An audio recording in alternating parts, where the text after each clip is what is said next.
This is Kent Hance, best storyteller in Texas. Today, my saying is, it's not easy being a kid.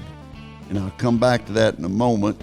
I read a story by a clinical child psychologist, and I want to touch on that. But baseball season opened this last week, and all the baseball fans were ready to go and excited. And, you know, it's always the first season, and you get into late March, early April, there's always going to be a game called because of snow or something like that. But the average ticket price now is $35, and the average amount spent by the average fan is $51. So you're talking about $86. So a family of four, you know, that'd be like $340 something.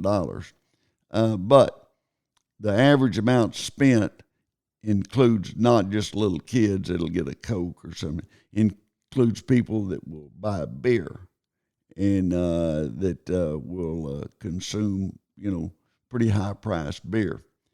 And brought to mind a story that when I was in law school, there was a custodian in the law school named Dave the Janitor. That's what everybody called him, Dave the Janitor.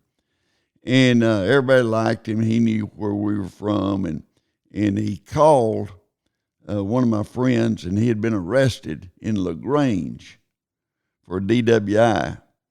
And so this friend called me and another guy, and the three of us got some money together to go get him out on bond. We got down there, and we got him out. You know, the jailer was fascinated that three law students were bailing this guy out. And so we got in the car and said, "Dave, what happened?" He said, "Well, you know, I like to go to those Astros games, and I drank a beer every inning." We went, "Dave, you shouldn't be driving." You know, we got on to him pretty good. And he said, "You know, he said, being as a double hitter, I really should have stayed away." And so, I mean, old Dave was throwing him back. And it reminds, you know, the old story of don't drink and drive. And Dave learned the hard way on that and got a pretty good fine. And it was something that he learned from. Or if he didn't learn from, he didn't call us anymore. And so maybe he learned a good lesson. I was looking in about baseball and in the new season, everything. Seattle Mariners, they're the only team that has never been to the World Series. There are a lot of teams haven't won a World Series, but they've never been. And I think most of the people in Texas, there's a lot of North Texas, Texas Ranger fans, but the Houston Astros have a big following and have for many years. And that even when they had a little blimp on winning one of the World Series, they still, the fans stayed with them. And they've got a very loyal following, not only in Houston, but throughout the state of Texas. You know, talking about paying too much at a baseball game, amusement parks, you're going to pay a bunch. I mean, you can't go to Six Flags and they tell you what the tickets are going to be, and you say, "Well, I'm going next door." You know, you go next door, you got to go to Astro World. You got to drive, 3 hours. And so, when you got. And what they have to look out for is they don't want to price themselves out of business. If they add, how many fewer people show up. So if they start adding prices. And, one thing about amusement parks, back in the 80s and 90s, law enforcement people started looking at them closely because of money laundering. And the people who were dealing in drugs and everything would try to get a place like that, and they could run a bunch of cash through there. And there were some indictments came out of that. But the amusement park business now, I mean, they're in good shape after surviving the pandemic. That was really tough on them. And that nobody wanted to go, and now they're getting back to normal. Still having a tough time, but they provide. I will say this: my children always love to go to amusement park. I mean, they have the time of their life. And that you talk about Disney World or Disneyland. I mean, you're going to. They have looked at every possible way to get your money, and they know what rides you'll pay extra for, and what your season ticket pass may be or may not be, and they play it pretty smart. They're good business people.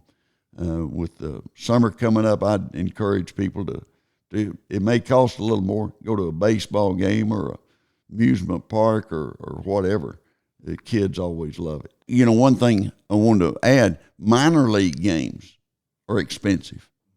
I was in El Paso a few years ago, and they opened a minor league. The Chihuahuas have a little old dog out there, and he barks. A Chihuahua barks at everybody. They have the personality that they're going to whip everybody. And but we're out there, and the owner got hit in the head with a foul ball. And I thought, I don't know, I want to come back to this game or not. I mean, it was, but they have good attendance, and of course Round Rock, has good attendance, and we have some minor league teams. Amarillo, they used to be the Amarillo Gold Sox, and the Ground Poodles, or it's a spinoff on the Prairie Dog, and I'm trying to think of the exact name. I'm sure I'll get some calls this week, and I'll correct it next week if it's not correct.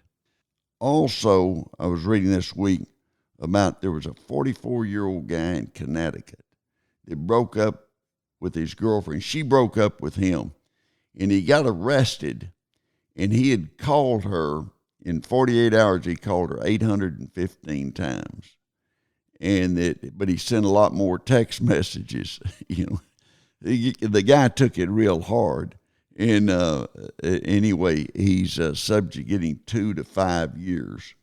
So it'll give him an opportunity to practice on his common sense, maybe.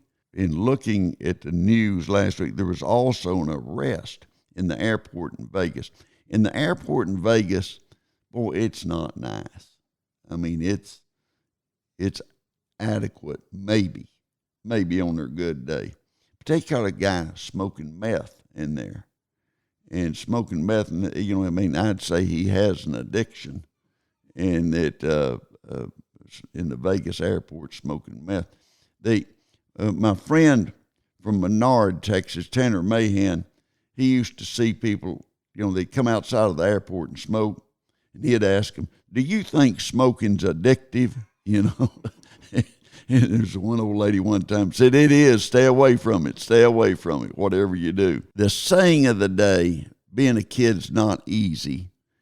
And that a clinical psychologist in New York City, Becky Kennedy, wrote a story about it. And I thought it was really good, about kids at a young age, showing them a problem and getting them to help you solve the problem. It helps their process. And as you know, and people that listen, my favorite word's anticipate. And in teaching a kid to anticipate, they're in a car seat or something, and have them looking at what lane of traffic you should get in at the traffic light. If there's only one car in one lane, you get in that lane, and if there's 6 cars in the other lane, you stay away from it. Now, if the one car is a dump truck, there's exceptions to every rule, but you talk them through the process. And I think back to when I was a child in junior high and high school, sometimes there were problems that I thought were really big problems. Looking back on them, wasn't much to them now. But if a child is taught how to resolve problems and how to solve them and how to work through them at a young age, it helps them not only in their school years, but it'll help them in life. And giving them assignments on things to anticipate and come up with answers, it really helps a child. And I thought it was a great article. There was also an article about jaywalking. I had never heard why or where jaywalking came from. And it came from the automobile companies and insurance companies. And in the teens and 20s and 30s, too many people getting hit by cars. They would be walking. And so they called it jaywalking, jaywalking, a jailbird, jaywalking, to associate something bad with it. And that's where it came from. It came from the car manufacturers and insurance companies, and they were tired of people walking out in front of a car and they'd have to pay for them. And so that's the reason for that. And I thought it was pretty amusing that that happened. Also, there was an article about how you spot the super rich, and I read it just to look at it, and it had some lists that their clothes, and you can tell if someone's there's a lady I know I serve on a board with, and she doesn't wear clothes that she bought off the rack at Neiman's. They're all tailor-made. I don't know what she spends on clothing, but it's a bunch. And so what they wear, a man wearing an Oxford suit, it fits around the shoulders. And those are $5,000 now, and tailor-made suits, 10 and more. And that not many people wear them, but they really look nice. And that the hobbies, if you ask somebody, what's your hobby? They say going to NASCAR. They're probably not real rich. They may have gotten rich, through NASCAR or something, but that's not a sport that apply. If they said sailing, and they went to the American Sailing Cup in New England, that tells you something. Also, if they've got houses, more than one house, and they're in different time zones. We had a guy from Texas Tech I was trying to raise some money for, and they wanted him to give a $100,000 scholarship. And I was looking at his background information. He had a house, lived in San Diego, but he had a house in Palm Springs, Tahoe, and Hawaii. This guy can give more than $100,000. He might give $100 million, but he wasn't going to give us $100 million.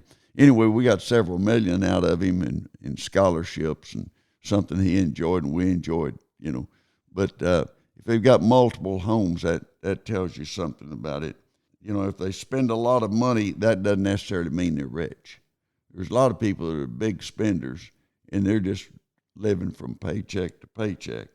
The other thing that I thought about is that in the article it said if their couches aren't up against the wall, if their couches are out in the room, then they've got some extra money because they got enough space. But I never thought about that.